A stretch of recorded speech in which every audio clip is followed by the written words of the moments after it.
గుర్తు తెలిసిన వాళ్ళని గుర్తు తెలియని వ్యక్తులు పాకిస్తాన్లో అంతమొందిస్తూ ఉండటం జరుగుతోంది. అందులో లష్కరే తోయిబా, జైషే మహమ్మద్ లాంటి తీవ్రవాద సంస్థలకు సంబంధించిన వాళ్ళే కాకుండా అలాంటి వాళ్ళని వెనకుండి నడిపిస్తున్నటువంటి సైనిక విభాగం, అట్లాగే ఐఎస్ఐ వాళ్ళకి సంబంధించినటువంటి మిలిటరీ విభాగం, వీళ్ళందరూ కలిసి నడుపుతున్నారు సుదీర్ఘకాలంగా భారత్ మీదన పరోక్ష యుద్ధం. ఆ యుద్ధంలో జరిగినటువంటిదే ఒక ముంబై పేలుళ్ళ, హైదరాబాద్ పేలుళ్ళ, బెంగళూరు పేలుళ్ళ, ఈ దేశ ఆర్థిక వ్యవస్థను కుప్పకూల్చడానికి జరిగినటువంటి కుట్రల ఇవన్నీ కూడా. ఇంతకుముందు ప్రపంచ దేశాలకి మొత్తుకునే మనం ఇప్పుడు మన శత్రువు ప్రపంచంలో ఎక్కడున్నా తుదముట్టించాలన్నటువంటి రూట్లో పోతున్నాం.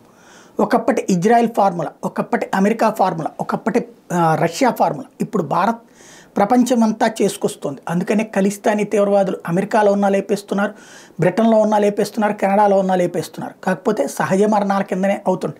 అక్కడక్కడ గుర్తు తెలియని వ్యక్తులు కాల్చి చంపుతున్నారు. అందులో భాగంగా పాకిస్తాన్లో ఇప్పటికి 28 మంది అయితే, తాజాగా పాకిస్తాన్లోని ఏదైతే ఖైబర్ పఖ్తూన్వాలోని బన్ను ప్రాంతంలో ఒక ఐఎస్ఐ అధికారి కాల్చి చంపబడ్డాడు. అతని పేరు హజీనూర్.